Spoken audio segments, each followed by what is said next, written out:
Creo que ya estamos al aire. Muy buenas tardes, gracias por acompañarnos, o muy buenas noches en algunos lugares. 8 de la noche ofrecimos este live, el primer live que vamos a realizar en mi batalla diaria. Hoy vamos a hablar de un tema muy interesante. Por supuesto son las batallas, pero hace unos días mencioné en uno de mis menciones diarias que tenía que tener cuidado en las personas que a uno lo inspiran o a quienes uno sigue.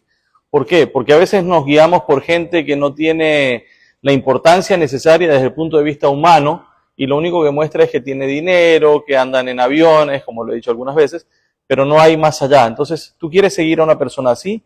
¿O quieres ser inspirado por alguien que en realidad ha tenido una batalla en su vida, que ha luchado por conseguir las cosas y tú tienes que hacer lo mismo?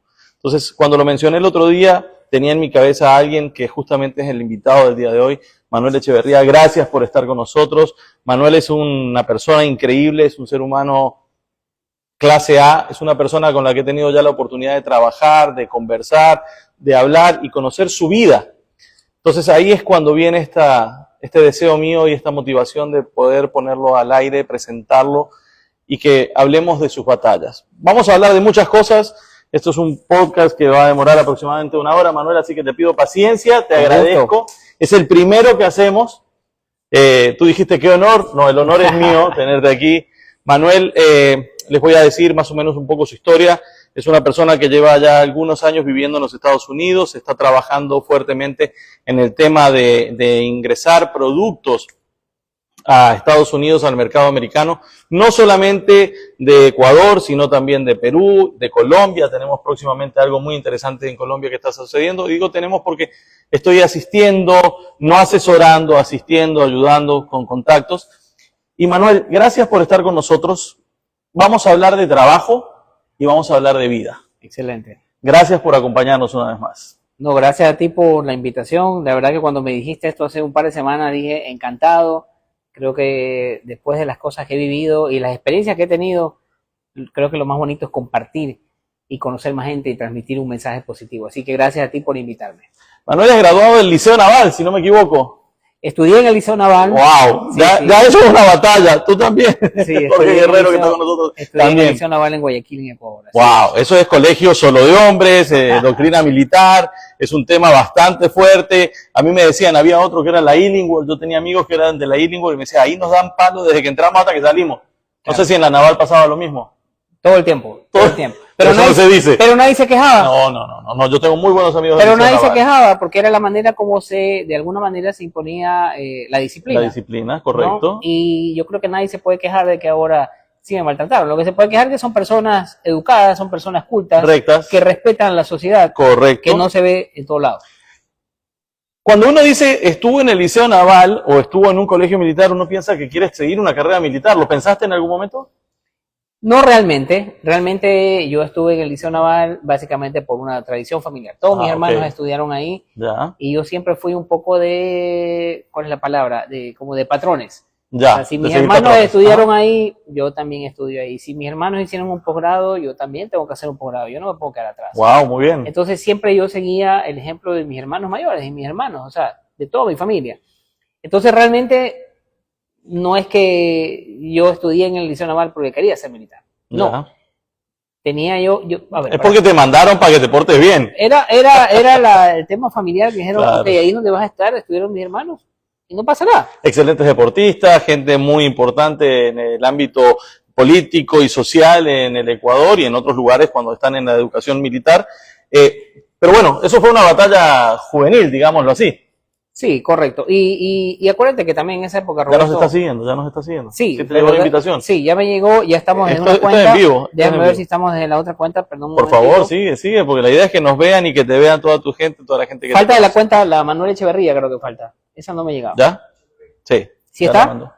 Ya me la mandó. Déjame ver así para también que la gente hay que etiquetarla. Nos siga por todos lados. Él entra y le pone live. Sí, claro, ya. Ahorita. Tienes que entrar y te va a salir ahí un mensajito. Déjame arriba. Ver. No, todavía no sale. En una sí salió. Déjame ver un momento. Bueno, mientras seguimos en eso. Ah, sí, ya está. Falta la otra entonces. Ya. Perdón un momento. Sí, solo para terminar y estar seguro. Cuando yo estaba en la Feria de la Alegría, una frase que me enseñaron fue: en vivo no hay nada igual, y esto es lo más chévere que podemos hacer, estar en vivo, conversar con ustedes. Si la gente se conecta y quiere hacer preguntas, tenemos aquí parte del equipo que me puede ayudar, y me imagino que mucha gente te querrá hacer preguntas. Sí, ahí estamos. ¿Ya Ahí estamos todos, perfecto. sí, dale. Entonces, me mencionabas que lo de no fue una batalla, sino un tema interesante haber estudiado ahí. A ver, y seamos sinceros, en Guayaquil en esa época, en los 80s, bueno, desde los 70 a los 80s, la gente estudiaba en Liceo Naval de Guayaquil, Colegio Javier, Correcto. Colegio San José La Salle, yo Así hice la es. primaria en Cristóbal San José La Colón. Salle, Cristóbal Colón. Eran los colegios donde un poco era la educación. Gracias a Dios tuve acceso a una educación de primer nivel.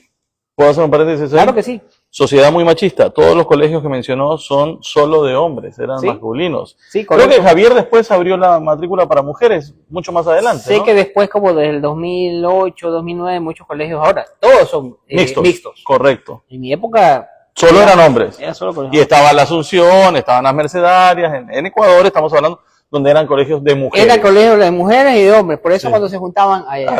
Había batalla. Correcto, correcto. Muy bien. Después viene tu vida profesional, estudiaste en universidad, ¿dónde? A ver, mi primera experiencia estudiando, cuando yo recién me gradué del colegio, mi hermano, a quien yo seguía y siempre seguía sus Admirabas. pasos, sí, y lo sigo haciendo, él trabajaba para una multinacional y lo habían enviado a Brasil, a Sao Paulo. Wow, chévere. Entonces, mi hermano en ese momento me invitó, seguramente se pusieron de acuerdo con mis padres y dijeron, mira, envíalo a estudiar acá a Brasil porque hay una oportunidad, porque yo estoy viviendo aquí. ¿Eres paulista? Yo viví en Sao Paulo. He vivido en Sao Paulo 3 años en mi vida, en total. Y viví en el año 96-97. Viví un año allá. Hice un curso de marketing y un curso de publicidad. Ya. En una escuela muy conocida en Brasil que se llama ESPM, Escuela Superior de Propaganda y Marketing. Pero claro, yo no había hecho una carrera universitaria. Entonces, Fuiste a hacer como unos seminarios. Entonces imagínate, yo tenía 19 años o 18 años y todos los que estaban ahí tenían 30, 35 porque estaban haciendo más bien el posgrado. Claro, los Yo masterados. estaba aprendiendo. Wow. Me sirvió como experiencia, pero probablemente no era lo mejor porque me faltaba esa parte inicial de negocios, de administración. Entonces ahí viví en Brasil un año. Otra batalla, el idioma. Totalmente. Aprender portugués para poder entender las clases. 3 etcétera. meses antes de irme a Brasil estuve en clases de portugués intensivo. Yo decía, bueno, ya hablo portugués, llego al aeropuerto de Guarulhos en Sao Paulo, empiezo a hablar y no entendía absolutamente nada. Y no te entendían tampoco. No entendía nada. La gente piensa que uno va a Brasil y le dice, tienes que decir despaciño, alguna cosa. Nada. No, tienes que, el portugués, tú lo entiendes cuando te lo hablan despacio. Claro. Y te lo van como quien dicen comidito, poco a poco. Si alguien te habla normalmente, no le vas a entender. No le vas a entender. Entonces ahí viví en Brasil un año, regreso a Ecuador y empiezo a estudiar en la UTEC. La UTEC en esa época era la Universidad de la Cámara de Comercio de Guayaquil. Ya. Y estudié ahí 4 años. Comercio Hice internacional. Gestión empresarial. Gestión empresarial. Gestión empresarial. Mira algo curioso, que yo estudié en Brasil, como te digo, marketing y publicidad. Mi sueño era, más que mi sueño, mi deseo era ser no sé si la palabra es licenciado, ingeniero, pero trabajar en marketing y publicidad. Ya. ¿Ya? Marquetero. Sí, exactamente. Yo me imaginaba trabajando en estas multinacionales, Agencias de publicidad, etcétera, ¿no? Cuando de repente empiezo a estudiar en la UTEC, estaba en primer semestre, y claro, yo era uno de los pocos, la UTEC, imagínate que de los que estábamos, el gran porcentaje de los alumnos trabajaban en banca, Banco de Progreso, Banco del Pacífico, porque era una universidad muy específica para los que trabajaban. Claro. El horario era de 7 a 9 de la mañana y de 6 a 10 de la noche. Entrabas al trabajo después de la universidad y salías y ibas a la universidad de nuevo. Entonces imagínate, yo iba a clases en la mañana, de ahí me iba a casa, yo no estaba trabajando, Okay. y luego en el día hacía deberes y luego iba a clases a las 6 de la tarde. Me acuerdo que de esa clase éramos unas 23, 24 personas y yo era creo que 1 o 2 de los que no trabajaban en ese momento. ¿Eso era bueno? Yo estaba fresco, tenía toda la energía. Solo para el estudiar. resto llegaban cansados, Claro. con el uniforme del banco, del trabajo. Y en cambio la profesora, ¿no? Acuérdate como el chavo, ¿no? Y dice, a ver, ¿quién quiere opinar? Y yo era el que opinaba. El primero. Era el que opinaba porque era lo que yo hacía en el día. Claro, claro. Mira de qué me sirvió eso. A veces uno dice estas cosas no importan.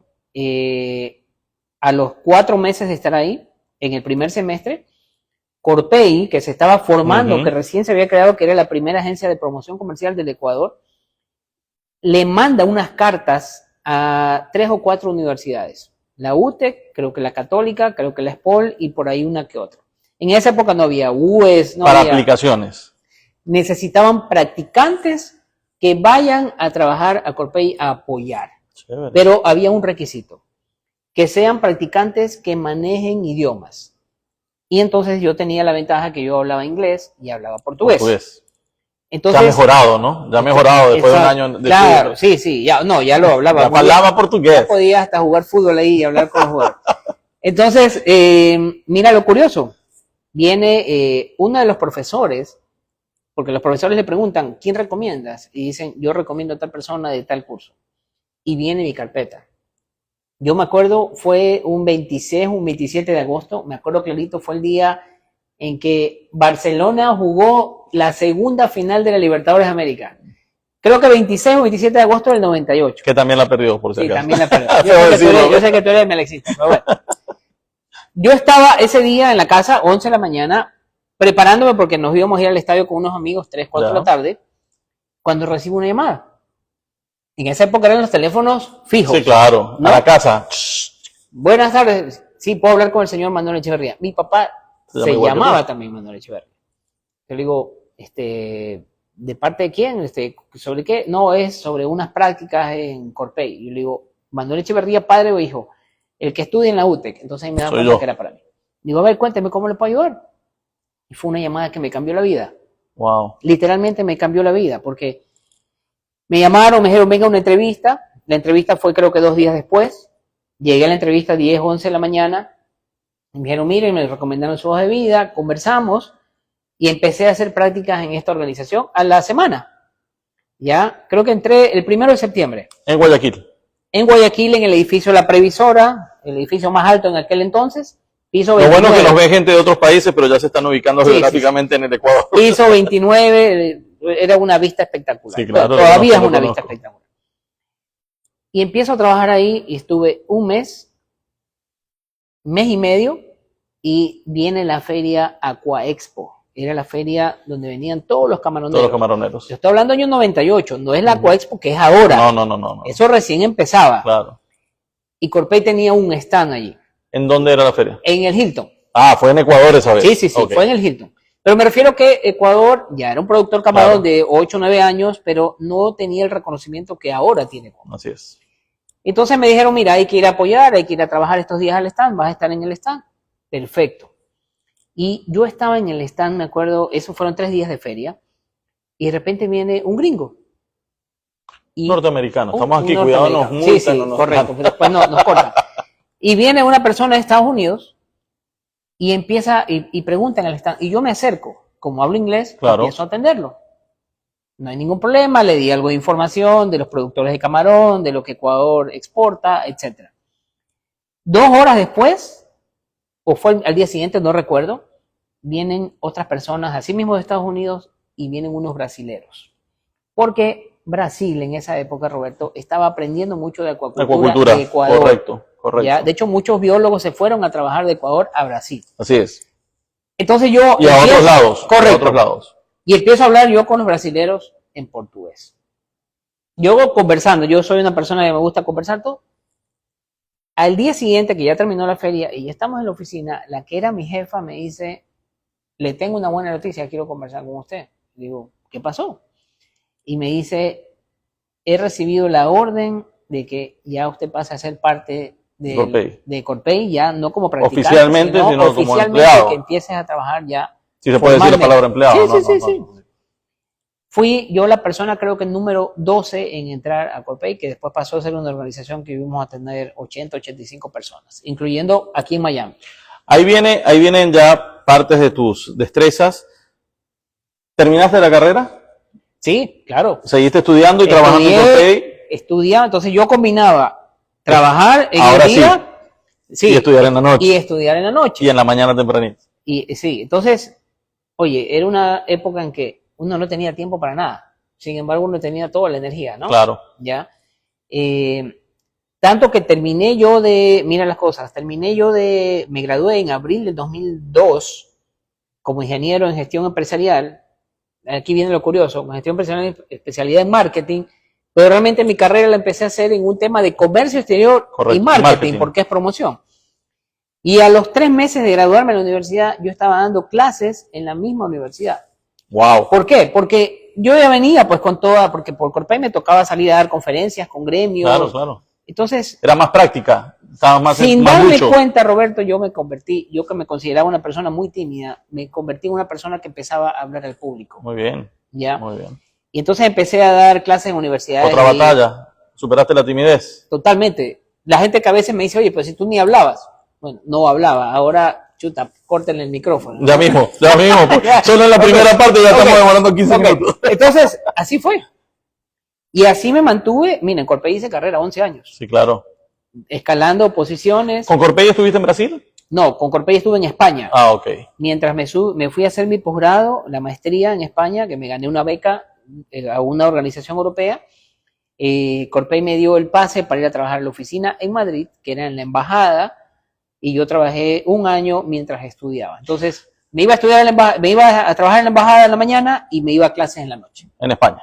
En España. Seguías tecnificándote, mejorando, creciendo intelectualmente y prácticamente para seguir haciendo tu trabajo. Aquí Correcto. hago un pequeño paréntesis porque ahí viene parte del por qué hay personas que inspiran que a veces no conocemos. Miren toda esta trayectoria que a veces uno ni siquiera la sabe. ¿Conocen a Manuel Echeverría o lo vieron en un booth, en una feria en Boston, en Atlanta o en España o en un TikTok de vez en cuando, o cuando sales mencionando tu empresa, que ya vamos a hablar de ella, ¿verdad? Pero ahí está la motivación que busco en la gente, que a veces cree que la vida pasa sin hacer nada. Correcto. Y tú fuiste de paso a paso, ¿verdad? Terminas Corpey. Vamos a ir acelerando un poquito porque quiero entrar en materia más de necesidad humana, ¿no? Mira, en el 2008, que yo ya estaba en Corpey, ya había regresado de Madrid, seguí trabajando, se abre una vacante y se abre unas vacantes a través de la Pricewaterhouse, ya esta consultora, correcto, etcétera, sí.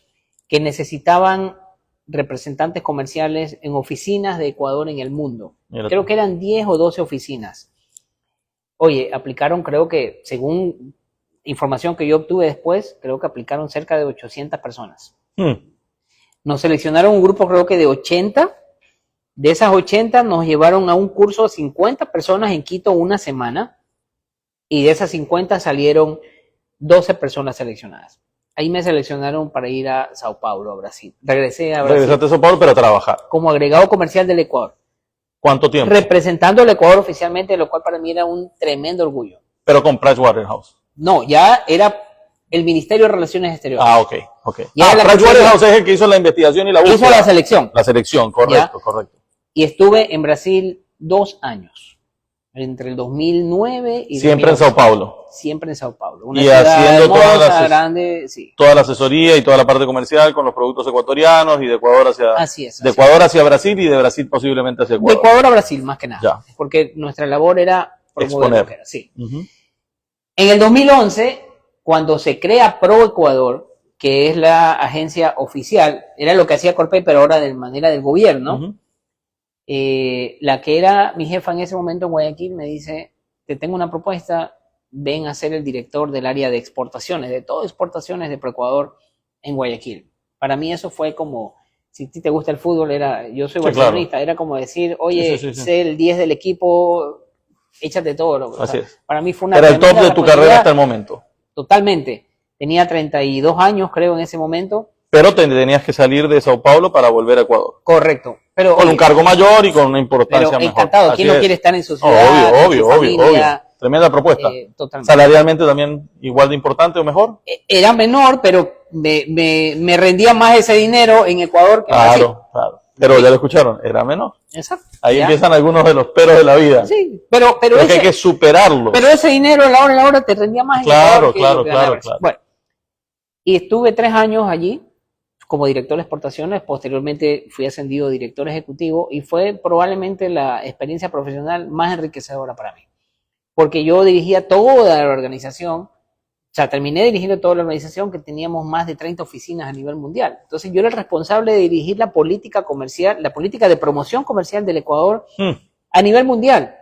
Qué responsabilidad. Tú a mí me preguntas, ¿qué podemos vender a Corea? Yo te puedo decir, a Corea vendemos banano, vendemos camarón, vendemos cacao. ¿Qué podemos vender a Brasil? Atún. O sea, porque esa era mi responsabilidad. Claro. Y a mí me monitoreaban por eso. Obvio. Y me pedían cuentas. Claro. ¿Me explico? Entonces eso para mí realmente fue como decir, tremenda escuela y mejor, profesionalmente fue la época más gratificante. Y sobre todo aquí viene que tal vez mucha gente no lo conoce. No es solamente el tema de trabajar, de tener un cargo, es ayudar a tu país a desarrollar la parte productiva de tu país. Yo cuando voy a Ecuador y veo una hacienda, veo una hacienda florícola, veo una planta y digo, oye, quiero ayudar a esta gente a que sus productos se conozcan en el mundo. Porque la gente a veces no sabe y piensa que, ay, qué difícil exportar. No, hay que seguir ciertas cosas, pero lo puedes hacer. Aquí empieza lo importante de esta conversación. Ese es un trabajo que a mucha gente le parece tedioso, a otra gente le parece que lo tiene que hacer otra persona, a otros dicen, yo hago lo que tengo que hacer y que se encargue otro. Y promocionar un país a través de sus productos no es fácil. No. Ojo, no es fácil, porque ahora que llevo tiempo también en este mercado, no es fácil porque no compites con el país. Compites con otros países que tienen los mismos productos que tú. Correcto. Y que tienes que determinar o en algún momento decirle, el mío es mejor por A o B motivo.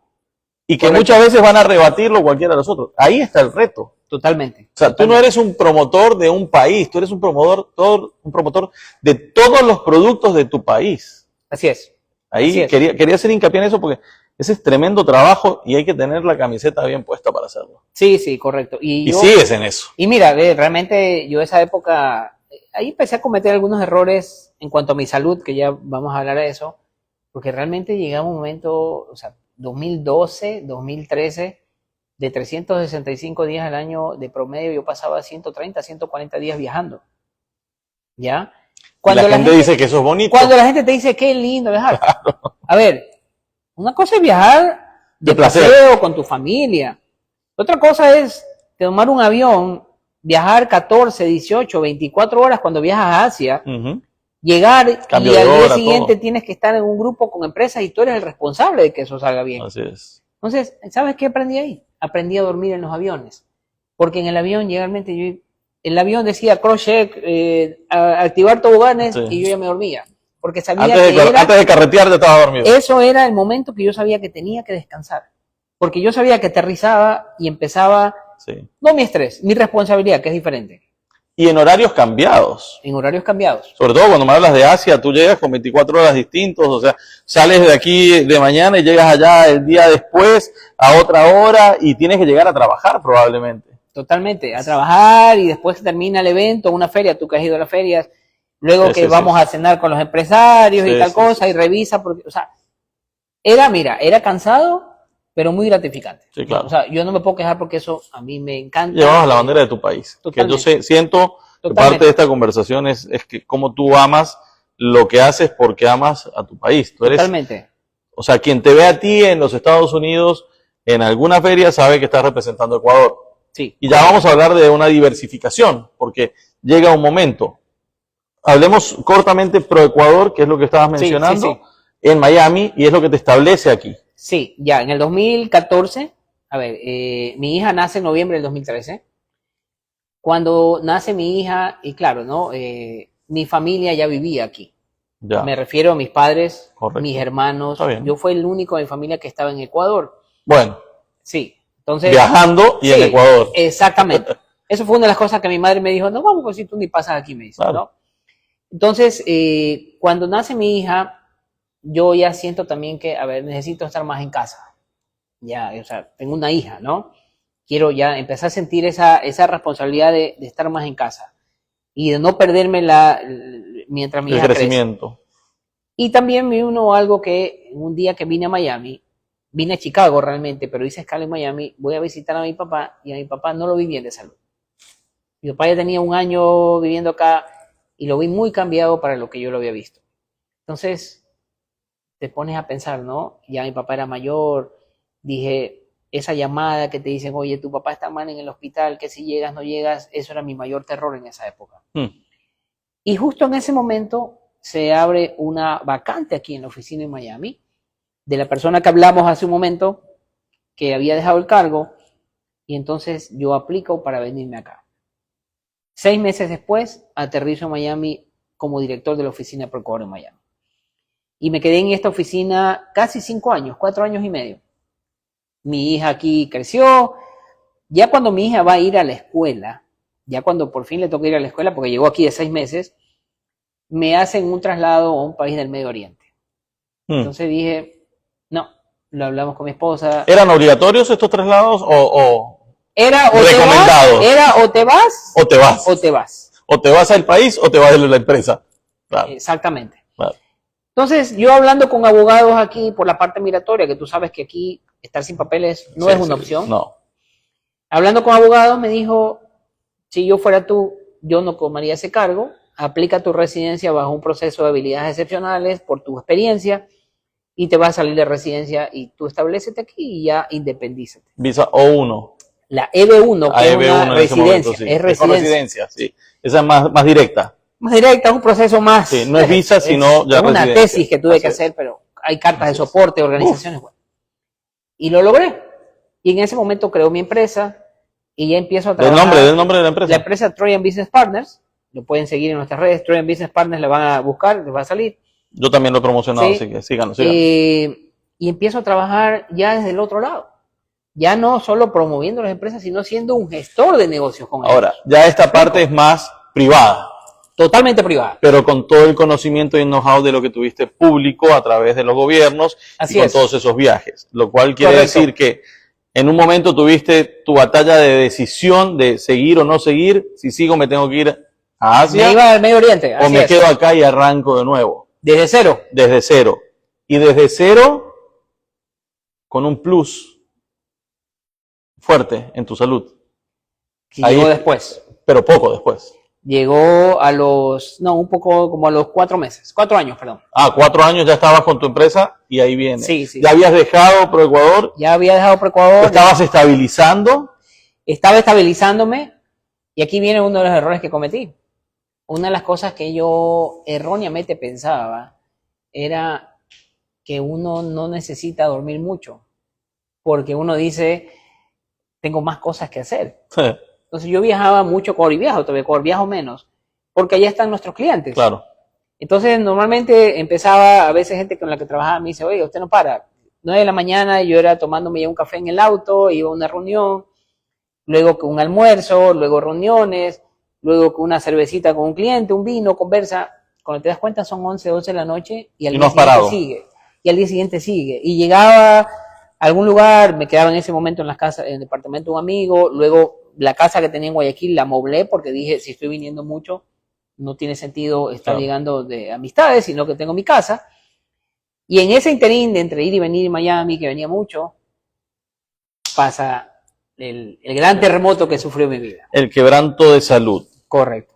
Que aquí es donde vamos a hacer un poco más directos y vamos a hacer hincapié. ¿Por qué? Porque lo nuestro son batallas, y hablamos de batallas. Todo lo que él nos mencionó tiene sus batallas diarias, sus batallas de hoy tengo que irme para aquí, mañana para allá, tengo que ver un nuevo. Pero aquí viene una batalla personal en la que vamos a profundizar un poco, porque de ahí sale lo que yo hablaba el otro día. El hecho de que estés aquí conversando, gracias a Dios y con salud, nos da a nosotros una motivación. A nosotros, me refiero a mí y a mucha de la gente que nos ve, que a veces no hemos pasado por eso, pasamos por cosas menores y creemos que es el fin del mundo y no hemos visto una realidad tan dura, tan difícil como la que te tocó vivir. Entonces, aquí sí quiero que seamos bastante, y perdóname, no es morbo, sino que la gente tranquilo. entienda, porque vino armado, vino hasta con un libro, que lo está leyendo, que ya podríamos decir que él es un sobreviviente, que es la palabra correcta, de un cáncer, que ya nos va a decir de qué se trató, ¿verdad? Pero sigues inclusive leyendo y entendiendo y autoanalizándote, o no sé cómo sería la palabra exacta, para ver que no pueda suceder nuevamente. ¿Cuál es esa batalla que viviste en ese momento y después me cuentas la que vives día a día? Porque yo creo que tengo algunos amigos que han padecido y otros que ya no nos acompañan, ¿verdad? Tenemos gente en este momento que también lo hace, que seguramente nos va a escuchar. Y acá yo siento que hay una pelea interna que es la de necesito poder con esto. Correcto.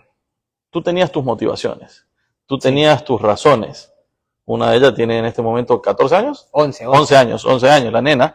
Entonces, cuéntame un poquito ahí cómo viene ese quebranto. Sí, a ver, justo había cumplido 45 años, febrero del 2023, perdón, había cumplido 45 años, cuando un día yo me voy a dormir y empiezo a sentir que las dos piernas, se me empiezan a dormir en la noche. Empiezo a sentir como un cosquilleo y que se me empiezan a dormir. Yo dije, qué raro, ¿no? A lo mejor el aire está muy fuerte, qué sé yo, ¿no? ¿Algún factor externo? O dije, o es la PB, como se dice, ¿no? Así dije, es. algo pasa. Eso pasó como una semana, 10 días. Celebré mi cumpleaños del 45 con amigos, con familia. En Santé, tú conoces aquí un bar Claro, aquí sí, ecuatoriano, sí. En el Doral. Conozco el de aquí, conozco el que... Sí, yo conozco el de aquí del Doral. Y eso fue un viernes, o sea, yo cumplí 45 años, celebramos el viernes, y yo estaba sintiendo unas molestias en la pierna, en la noche. Y me voy a Ecuador al día siguiente. El sábado en la tarde me voy a Ecuador porque tenía una agenda de 10 días en Ecuador con clientes, etc. Cuando llego a Ecuador, a todo esto yo sufro un problema de la espalda. Ya. Desde el 2018-19 diagnosticado. Entonces, la lógica, si siento que la pierna se me está durmiendo... Es el problema de la espalda. Yo dije, un problema de la espalda, me está tocando un nervio, alguna cosa. Entonces, una hernia. Lo primero que hago es, llego a Guayaquil, lo llamo al doctor, le digo, doctor, quiero hacer una revisión, un chequeo. Tú sabes que el sistema médico es mucho más rápido en Ecuador. Obvio. Y más me dice, personalizado. dale, sí, vente, perfecto. Llegué el sábado en la noche, el lunes estaba donde el médico, le explicó, le conté lo que tenía, me mandó a hacer una resonancia magnética, exámenes de sangre y todo. Primera alerta, examen de sangre que me hace, el miércoles salen los resultados y sale que estaba con anemia. Okay. Leve, pero anemia. Me dice, mira, hay una anemia, etc. Listo. Y ¿sabes qué? Vamos a tener que hacerte otra resonancia magnética porque hay unas imágenes que no salieron bien. Quiero que las repitas. Otra alerta. Ven el viernes nuevamente. Ahora yo entiendo, no es que no salieron bien. Él quería verificar claro, que lo que vio, así ¿ya? es. Nuevamente voy el viernes a hacer la resonancia magnética, otra vez hora y media metido en esa vaina, en ese túnel, que es muy incómodo. Me hacen la resonancia magnética, salgo de ahí creo que 11 de la mañana, me voy a la oficina, sigo trabajando, El sábado estaba, yo me acuerdo, en un Sweet and Coffee vía la costa, por donde era mi casa. Has hecho publicidad a una cantidad de lugares, sí, te voy a cobrar. Pero está bien, bueno, estábamos en una cafetería con una de las personas que trabaja conmigo en unos proyectos. Estábamos viendo. Está bien Sweet and Coffee porque la tortita de chocolate es espectacular. Eso debería haber aquí, ¿no? Sí. Traigámoslo. Sábado, 11:30 de la mañana, una llamada del doctor. Yo me quedé. Un sábado. Sábado. Llamada de un doctor después de una resonancia un viernes. Entonces ahí yo dije, aquí no hay algo bueno. Yo tomo la llamada, ¿ya?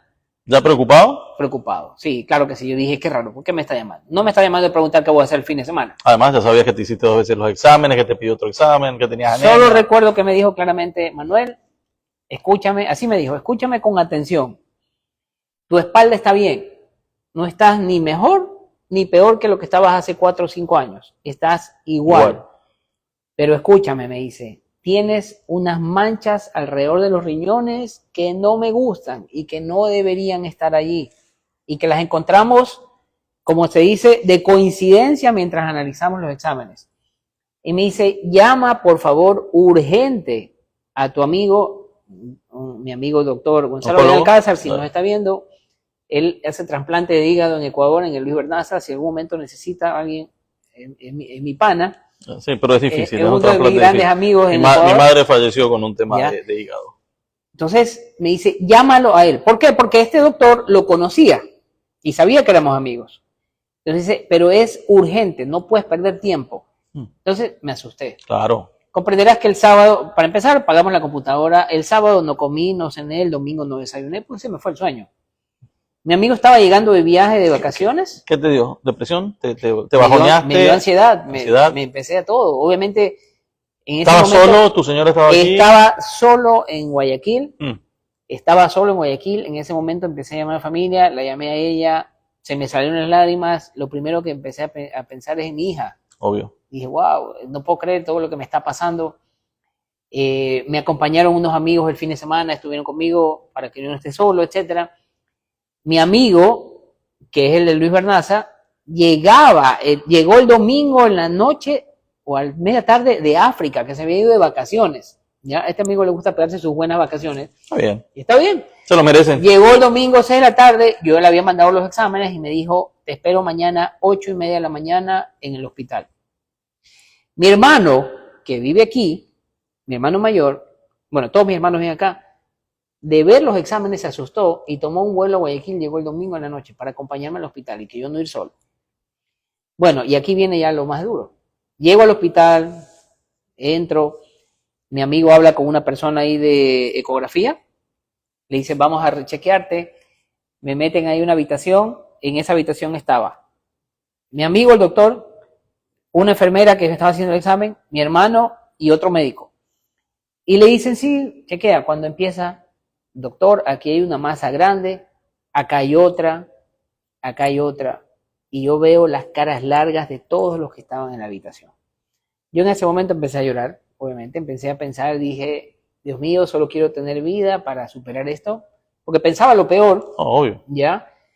Cuando al ratito mi amigo me dice, ya me levanto y todo, me dice, mira, dice, vamos a tener que investigar más, te vas a tener que quedar internado 2 o 3 días porque tenemos que llegar hasta el fondo de las consecuencias. Yo solo me acuerdo que salí asustado, con mi hermano estaba ahí, yo me acuerdo que a mi hermano solo le dije, no me quiero morir, eso es todo lo que le dije. Al ratito salió mi amigo y me dijo, tranquilo, ya te van a internar, te vamos a hacer una tomografía, tranquilo, vamos a ver qué pasa. ¿Ya había un diagnóstico? ¿Ya sabían qué era exactamente No, o todavía solo sabían que se veían unas masas alrededor de los riñones. Me llevan a hacer tomografía, todos los doctores que son colegas de mi amigo me molestaban, preocupados, ¿sí? ¿Qué pasa? Cuando viene un doctor y me dice, ¿qué sientes? ¿Sientes algo que te molesta? Y yo le digo, no, ¿cómo te diste cuenta? Porque se me dormían las piernas. Me dice, ¿sientes sudoración en las noches? Le digo, no. Y me dice, te hicimos una tomografía y tienes unas tremendas bolas alrededor de los riñones, tienes todos los ganglios inflamados, vamos a tener que mañana abrir y hacer una biopsia porque hay que investigar, porque esto no está bien. de una? Ya, eso fue, me dijeron eso el lunes a las 3 de la tarde, el martes me estaban haciendo la biopsia.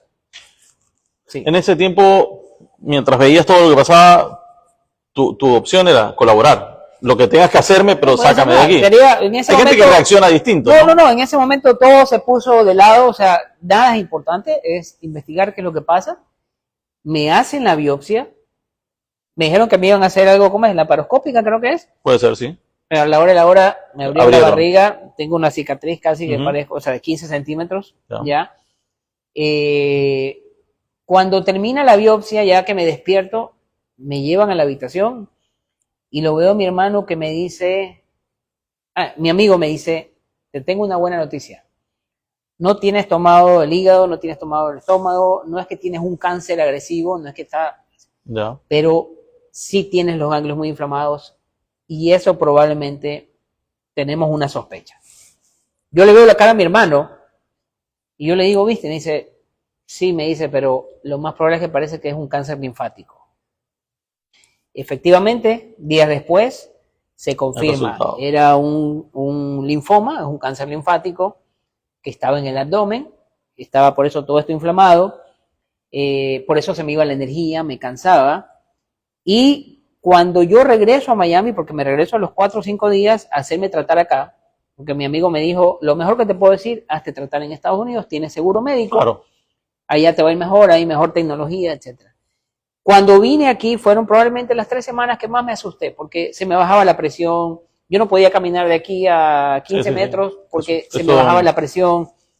Tú veías a mi familia todos alrededor mío, mi mamá, mis hermanos que estaban en la casa porque me veían mal y esas semanas creo que bajé 15 libras o 20 libras. Y bueno, 3 semanas después en el Sylvester Hospital aquí, un hospital de primer nivel, me diagnosticaron que tenía linfoma, pero que además había pasado al cerebro y al sistema nervioso.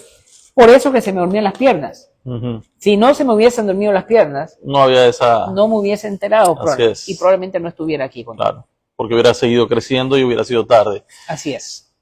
Bueno, mencionaste lo que mucha gente no quiere escuchar nunca. Ujú. No solo lo que tenías y lo que te estaban chequeando, sino que te dicen después de X cantidad de semanas, pero además lo tienes aquí, lo tienes aquí, lo tienes allá.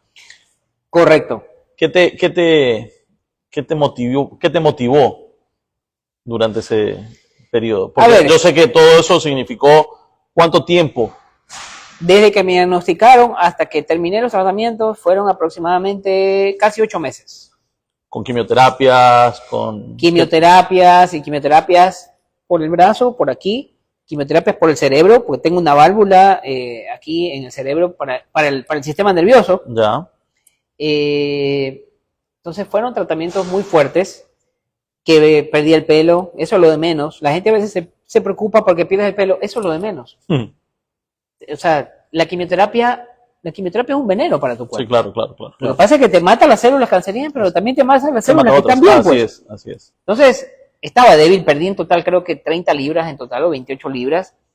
Pero ¿sabes qué? Me sirvió para darme cuenta y valorar otras cosas que si tú no pasas una enfermedad, lamentablemente no las valoras. Me refiero a la familia, los amigos. Yo antes era de lo que a lo mejor decía, chuta, está lloviendo, qué incómodo. Ahora digo, qué bonito la lluvia. ¿Me explico? Porque es algo natural. Significa antes te que molestaba despertarte y ahora te despiertas y dices, estoy vivo. Qué lindo estar vivo. Qué bonito amanecer. Salir a pasear con mi perro. O sea, son cosas, o salir a andar en bicicleta con mi hija, o ir al mar. O sea, son cosas que a lo mejor antes no que no la disfrutaba, pero las dabas por hecho, están ahora ahí. las valoras más, claro. porque tú valoras día a día. Y perdón que voy a hacer una pausa. Por favor. Este libro lo compré justo hace una semana.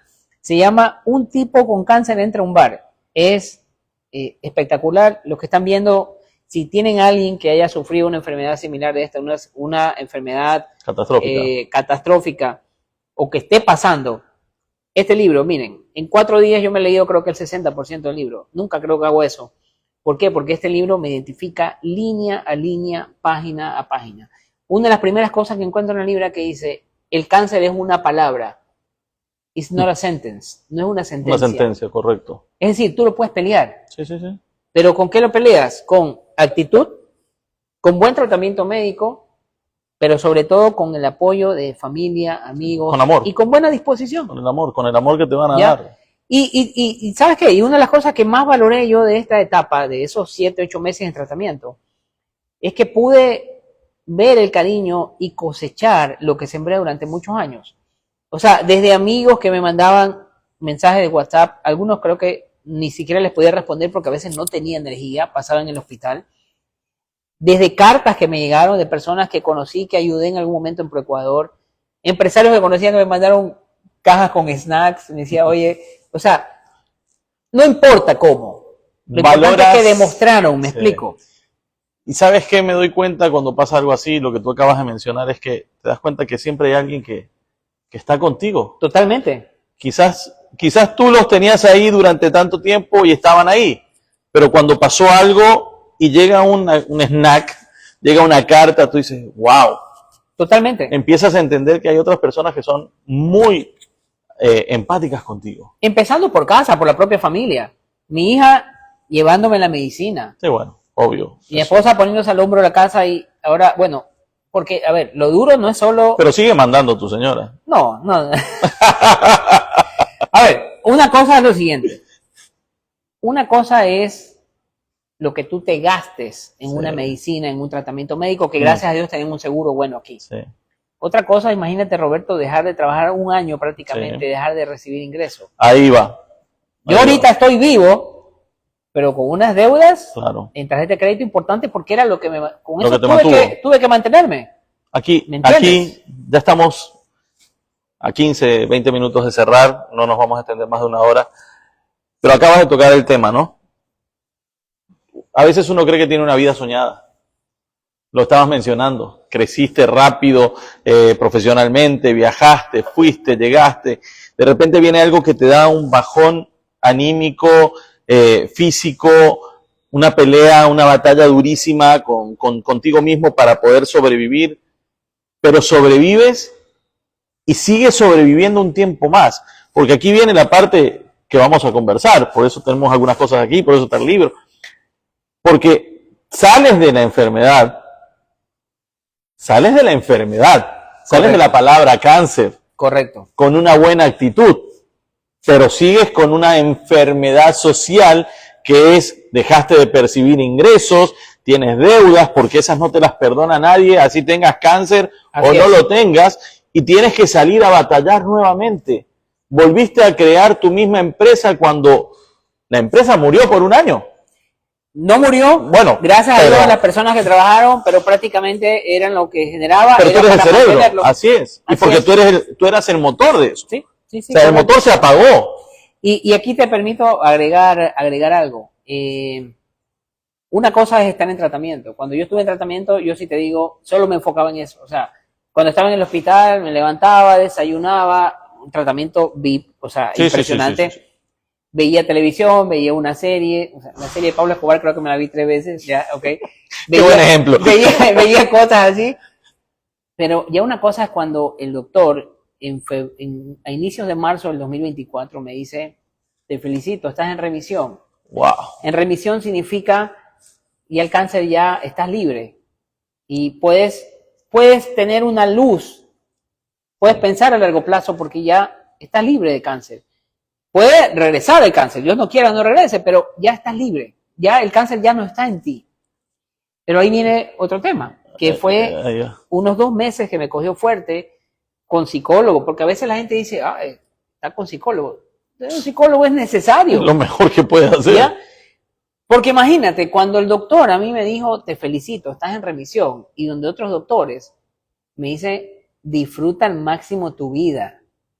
Entonces en ese momento tú dices, no tengo tiempo que perder, no me voy a meter a hacer algo, un negocio donde no me gusta, no perder tiempo a lo mejor en situaciones, en ciudades, etcétera, donde no me conviene. Sí. Te reprogramas. ¿Por qué? Porque dices, tienes una vida, porque lamentablemente, Roberto, a veces pensamos que somos inmortales y que vas a vivir hasta los 85, 90 años, y dices, mañana lo hago, mañana lo hago. Señores, el mañana no existe. Tienes que empezarlo a hacerlo ahora. Y programa, yo por eso, a partir de eso, he empezado y estoy mucho más agresivo en cosas que hago, digo, ok, si lo quiero hacer es ya. Porque no sé lo que pueda pasar mañana. Ya para entrar en lo que estás haciendo ya y cerrar, 2 preguntas directas. Miedo después de, te dicen remisión, has tenido miedo, piensas de vez en cuando, si me vuelve a pasar, me estoy matando, estoy haciendo todo esto, estoy trabajando full, y si me vuelve a pasar, ¿piensas así en algún momento? Yo creo que toda persona que ha sufrido un cáncer mentiría si dice que no siente el miedo que esa enfermedad regrese. Siempre. Pero es un miedo que uno tiene que aprender a controlar. Y los primeros meses me frenaba, me daba miedo todo. Ahora ya no. Pero siempre es una palabra que si a veces siento por ahí un dolor en el abdomen, te hace pensar. Pero digo, no, tengo que seguir. Tengo que seguir. Y la otra es, aparte del tema familiar, en ti mismo, alguna espiritualidad, algo que te ayudó, como tú mismo, porque uno puede escuchar 10.000 cosas, a toda la gente a favor tuyo y todo, pero uno adentro piensa. Totalmente. Probablemente hay 2 cosas que son las más importantes. Primero que nada, mi actitud ante la vida y del tiempo. Hay que aprovechar la vida. O sea, mi actitud ante la vida es diferente. Y antes, y mis amigos, si hay gente de mis amigos que están conectados, me van a decir que sí. Antes yo a veces sentía que siempre tenía que tener la razón. Ya. Ahora, si tú mañana me dices, Manuel, esa luz es amarilla, yo te digo, Roberto, es blanca. Si para ti es amarilla, es amarilla. Perfecto. Si tú eres feliz siendo amarilla, es hasta roja si quieres. ¿Me explico? No me voy a pelear por eso. No voy a pelear por eso. Para mí es un color, pero ya. Correcto. Sí me explico. O sea, digo, yo no puedo cambiar la opinión o la actitud de un segundo o un tercero. Yo tengo mi propio criterio y yo no voy a cambiar el del resto. Que antes probablemente sí lo tratabas de hacer. Lo trataba de hacer. Eso lo aprendí. Ahora, ya, actualidad, fortalecido, como tú dices, no pierde un solo día, hay productos, hay movimientos, salud. Esto es uno de sus emprendimientos, estás ayudando a mucha gente y pues esto es uno de estos proyectos. Cuéntame un poquito de lo que estás haciendo laboralmente para que la gente lo sepa también. Sí, bueno, a través de nuestra empresa Trojan Business Partners ayudamos a muchas empresas, no solo de Ecuador, de Latinoamérica, que quieren vender sus productos aquí en Estados Unidos. Estados Unidos es un mercado muy grande, más de 350 millones de consumidores, y aunque hay mercados más grandes como la India, China, Estados Unidos por el poder adquisitivo, tú sabes que es considerado el mercado más atractivo a nivel mundial, sobre todo para alimentos.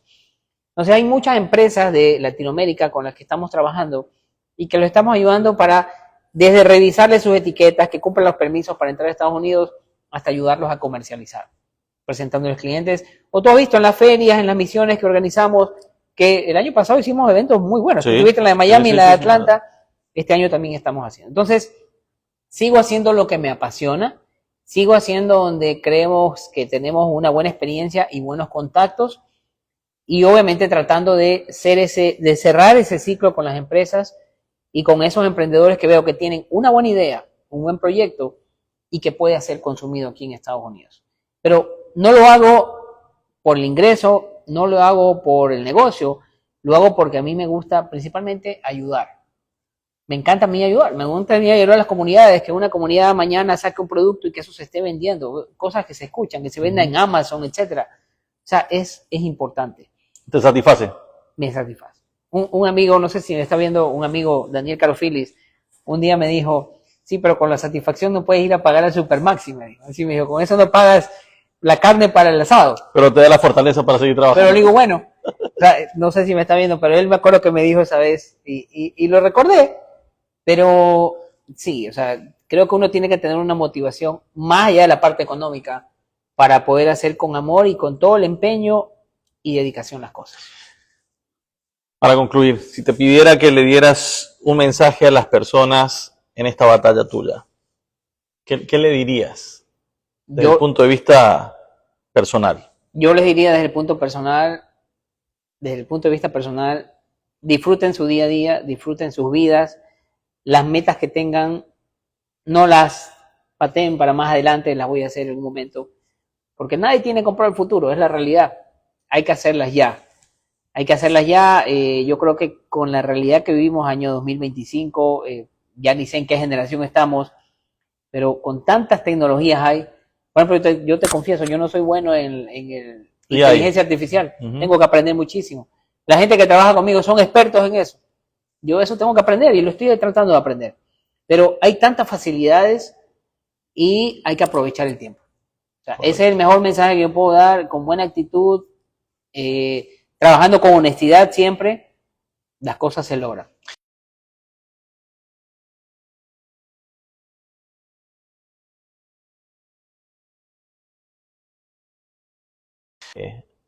Aptitudes, ¿verdad? Y actitudes, pero que al final todos atravesamos ciertos momentos. Lo que nos has dado hoy es una clase de vida. Esa era la razón de esta invitación. No solo todo lo que me conversaste, sino que nos estás mostrando que tienes motivación, que estás peleándola y que sigues vivo. Claro. Yo me enfrento todos los días a gente que me dice, no quiero seguir, no quiero hacer más nada. Yo mismo me he encontrado con eso. Y lo dije desde el principio, hay algo que te debe inspirar. Gracias. Gracias a ti por la invitación. Gracias porque es el primero y ojalá todos fueran así. No que hablen tanto como él, quiero decir que sean así, motivadores y que nos demuestren que la vida continúa y que se está peleando día a día. Gracias por ser ese guerrero, gracias por estar en la batalla diaria, gracias por hablar con tu gente y hablar con mi gente y por aceptar esta invitación. Con mucho gusto. Gracias a ti por la invitación. Salud de nuevo. Salud. Está buenísima. Imperial. Vamos a darle publicidad a los panas de Cuenca. Salud. Gracias.